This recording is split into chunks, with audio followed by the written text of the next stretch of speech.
Bom dia, pessoal. Hoje nós vamos falar sobre a teoria e a prescrição das formas de treinamento em judô, programas para a infância.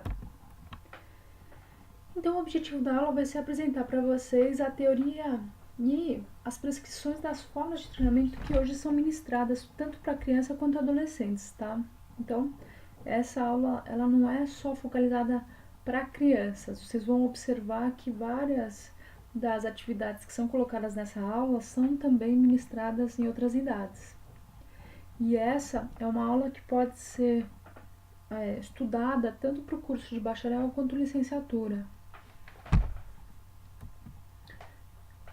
Olha, nessa aula a gente vai abordar alguns assuntos associados com a aplicação pedagógica do judô. Então, para vocês observarem se o conhecimento de vocês está realmente adquirido, eu sugiro que vocês entrem no aplicativo. Aqui vocês observam que tem o endereço para quem ainda não tem dentro do celular e façam as atividades que são associadas com essa aula. A pauta de hoje concerne a conceitos iniciais sobre judô, a teoria e a prescrição das formas de treinamento em judô, quais são os atuais desafios, judô na infância, especialização precoce e iniciação, princípios filosóficos em programas para a infância, teoria e prescrição de treinamento, e a gente vai falar sobre o desenvolvimento cognitivo a partir de Teaching Aids for Understanding, que a gente já abordou nas aulas práticas, assim como nós vamos apresentar a avaliação e prescrição das formas de treinamento de judô na infância, auxílio interativo através de alguns programas, que são softwares e ou jogos que fazem o ensinamento de judô e ajudam bastante no ensino para a criança, algumas considerações finais e atividades pós-aula. Quando a gente pensa em judô, às vezes a gente não tem a consciência de que ele foi elaborado com uma finalidade pedagógica, eminentemente. Então, a concepção de judô, ela traz associada uma série de concepções e valores do início da era Meiji. Por isso que Ju significa suavidade e do caminho, ou seja, o caminho suave, digamos assim. Porque o caminho, quando Jigoro Kano, esse sujeitinho aqui da direita, né, que criou o judô, na verdade, é uma grande pessoa, quando ele criou, ele pensou efetivamente quais seriam as variáveis que estariam associadas com a finalidade pedagógica dessa modalidade. Do, no Japão, é um símbolo de conhecimento intuitivo, ou seja, um conhecimento tácito trazido pela experiência de vida cotidiana. Então, para o Jigoro Kano, a prática de judô, ela remete ao conhecimento intuitivo das experimentações dessa atividade em torno das próprias necessidades naturais. Quando vocês observarem aqui na esquerda o livro Energia Mental e Física, vocês vão perceber que talvez seja uma indicação interessante para vocês lerem se vocês forem abordar judô dentro das aulas na educação física ou em projetos de extensão. Por quê? Porque a elaboração do judô ela vai trazer em si princípios bem fundamentados para a consagração de uma sociedade, ou seja, o Jigoro Kano tira alguns princípios de religiões, assim como no Zen budismo, o Bushido está muito presente dentro do judô com o shintoísmo, tá? O princípio da máxima eficácia, assim como o princípio da prosperidade e benefícios mútuos, são totalmente associados com as premissas que os japoneses têm sobre o desenvolvimento de uma sociedade. E aqui também, quando o judô foi fundamentado, ele traz em si um método e a sistematização das práticas para melhora física tanto quanto mental. Uma coisa que foi inovadora no início do século XX foi a seleção de atividades e classificação das técnicas menos traumáticas. Apesar do judô ter sido concebido em 1882, essa seleção de atividades e classificação de técnicas menos traumáticas, ela só veio ao advento com o passar da modalidade. Então, se a gente for observar bem, nos primeiros 20 anos, o Jigoro Kano se pautou em conceber o judô. Não é uma modalidade pronta. Não foi um software que ele criou num dia e outro dia ele lançou no mercado. Então, o judô ele teve um caminho aí, talvez um caminho de suavidade, se a gente for observar o próprio nome, para poder ser concebido para a pedagogia dentro da licenciatura, assim como no bacharel. Nesse slide, vocês podem observar os efeitos socioculturais e educacionais que o judô pode promover, assim como existir uma preocupação na dimensão axiológica, que seria uma preocupação dentro da escola de praticar o judô sem lesionar. Nós temos um raciocínio tático envolvido dentro dessa modalidade, a aquisição de fundamentos técnicos com a condição biomecânica e o desenvolvimento dessa condição biomecânica, assim como efeitos físicos nas habilidades e na capacidade física do aluno. O judô, em geral, trabalha muito bem com o desenvolvimento psicofísico-social. Por quê? Porque ele traz em si essas 4 premissas de desenvolvimento associadas com os efeitos socioculturais. Obviamente, a gente vai ter que pegar uma linha pedagógica para ensinar judô. E até então, a linha que tem sido mais utilizada para o ensino de judô é a desenvolvimentista. Então, aqui vocês vão observar nesse slide a ampulheta de Galahu aplicada. Então, se a gente vai prescrever diferentes formas de treinamento, a gente não pode esquecer que as crianças têm diferentes fases. Hoje, o judô ele só é iniciado realmente na fase motora fundamental inicial. Isso de uma maneira muito lúdica. Por quê? As pesquisas trazem em si que o início do judô ele começa na fase motora especializada, ou seja, a partir do período transitório da criança. Até então, antecedente a isso, são brincadeiras bem lúdicas que não remetem ao judô propriamente dito. Qual é a grande necessidade do judô? A coisa interessante do judô é que ele pode abordar de uma maneira significativa o desenvolvimento físico, a percepção motora, e para isso é importante ter muito apreço com relação à prescrição. Então, como nós havíamos conversado, crianças de 3 a 7 anos, a gente tem que dar um pouco mais de atenção para o desenvolvimento social, para a linguagem, dar ênfase em aspectos cognitivos, assim como o processamento cognitivo.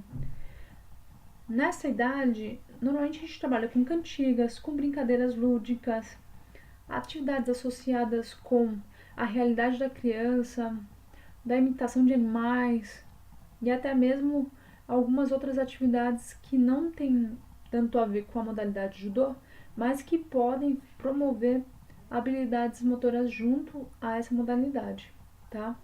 Então, o objetivo aqui é integração sensório-motora.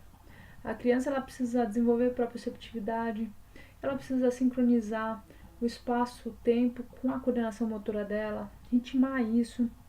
Isso tem que estar muito bem desenvolvido nessa fase. Por quê? Porque existe uma necessidade para o desenvolvimento da modalidade dentre os 7 e 10 anos de um bom desenvolvimento dessa modalidade, dessa fase, tá? Então as fases elas estão amarradas. Aos 7 aos 10 anos, a criança passa a ter um entendimento maior sobre as regras. E até mesmo a participação de programas semi-estruturados dentro do treinamento. Então, nessa fase que ela começa a entrar em projetos de extensão, projetos sociais associados com a aula de licenciatura. E por que ensinar judô? Parte-se do pressuposto que modalidades como judô, que são intermitentes, variadas, que têm um desenvolvimento de habilidade motora fundamental, também pode auxiliar no controle de massa de gordura e aumento da densidade mineral óssea, tá? Por quê? Por causa das contrações e impacto, que a gente vai ver logo como é que isso pode ser feito. Qual que é o desafio central da modalidade hoje? Quando a gente pensa em judô, para aplicação na licenciatura, a gente vai pensar nesse tipo de treinamento aqui, ó.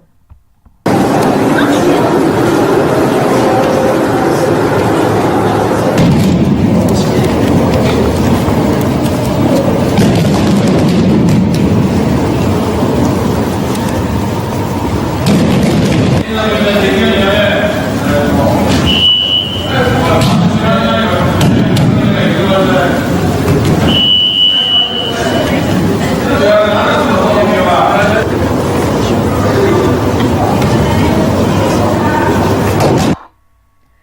vocês conseguiram perceber?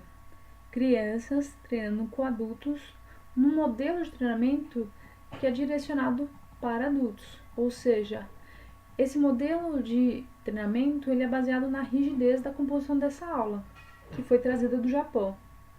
O aquecimento com movimentos articulares, alongamento balístico, exercício de queda, e o desenvolvimento da aula seria a entrada de golpes, né, a repetição dessas entradas, a simulação de lutas, randori, e o volta à calma, que seria uma meditação chamada Mukusho. Um dos problemas centrais é a falta de preocupação no desenvolvimento cognitivo da criança. Tá? Então, hoje nós temos aulas muito mais lúdicas e que tem um desenvolvimento cognitivo muito mais associado à aula do que esse tipo de aula baseado na rigidez.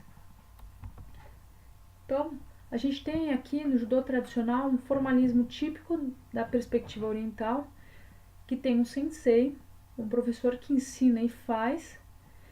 Ele não é apenas um técnico ou treinador, mas ele é um modelo de domínio. E aqui a gente tem o Montei, que é o discípulo, senpai e o Gohai. Outros desafios que a gente tem dentro do judô.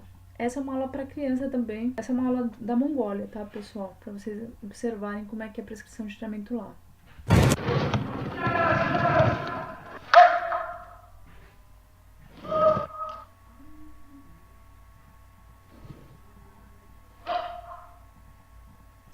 Observem crianças e adultos treinando uma mesma sessão de treinamento. Tá? O mesmo tipo de treino.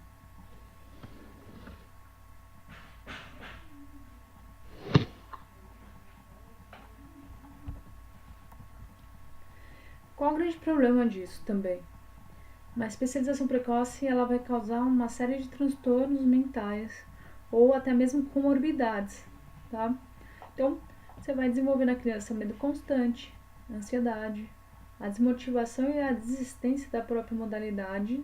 Tem um artigo muito bom que a gente publicou há alguns anos atrás, que faz a análise de 10 anos da criança dentro de competições, crianças e adolescentes, até a fase adulta, para verificar se índices de desistência e o porquê que a criança ela vai para o alto rendimento, né? Quais são as crianças efetivamente, se o lutador de alto rendimento já ganhava desde criança.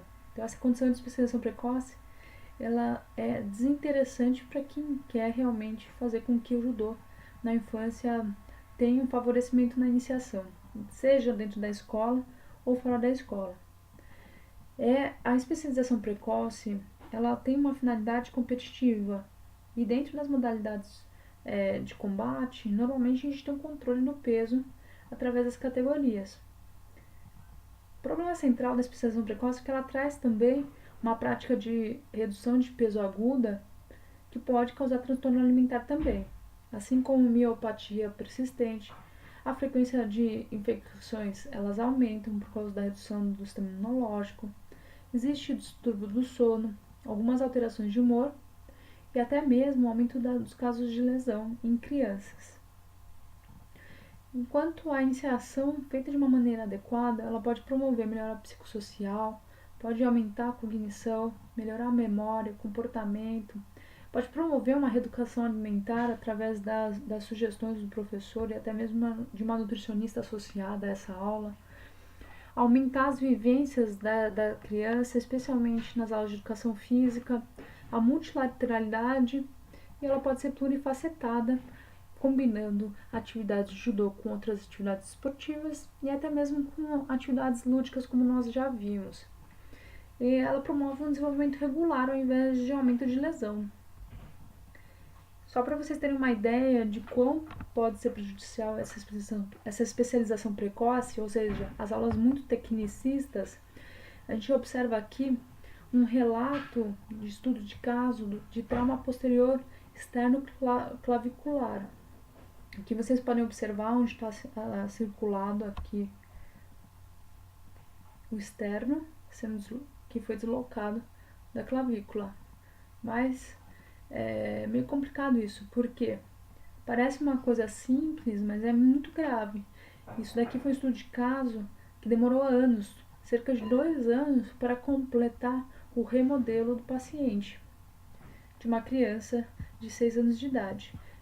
Observem também que aqui pode ter havido um problema de ligamento, porque aqui você pode observar que a escápula também está afastada. Então não é só um trauma aqui na região específica externo-clavicular, você também tem um trauma aqui de ligamento, provavelmente. O que pode causar um problema no plexo braquial, tá? A gente tenta evitar ao máximo esse tipo de caso. Princípios filosóficos para a infância. Então, na infância, o que a gente visa normalmente nas aulas de licenciatura ou de bacharelado, seja em projeto de extensão, seja dentro da aula de educação física, a necessidade de desenvolvimento ético-filosófico. Caso a criança não tenha como comprar um judogi, um kimono, é interessante que ela coloque um agasalho que reforce a indumentária, para poder reduzir essas lesões por escoriações, ou até mesmo por esfoliação no tatame. Então, por favor, não quer usar o kimono dentro das aulas de educação física? Não é necessário, mas é necessário colocar um agasalho para poder proteger a criança. O desenvolvimento ético-filosófico é muito interessante, especialmente na fase de adaptação e com práticas lúdicas. Tem um livro para crianças que conta a história do judô e mostra gravuras bem interessantes.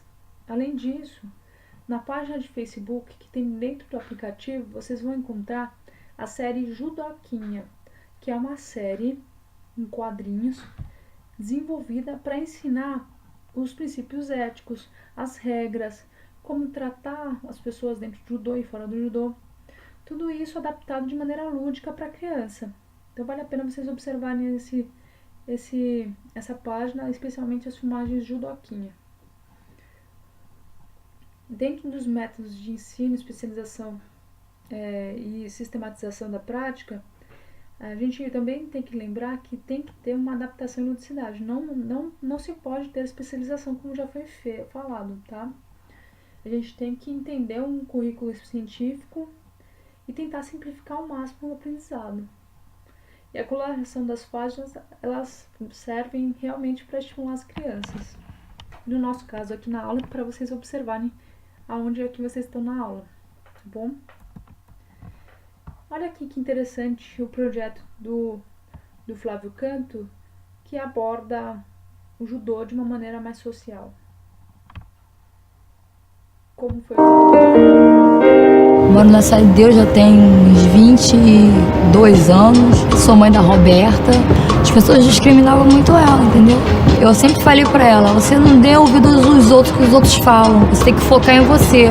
Se você quer ser alguém, você tem que lutar. Onde eu moro é ruim pra vir pro judô. Tem tiroteio, aí não pode sair de casa. Mas mesmo assim eu tenho que estar aqui treinando.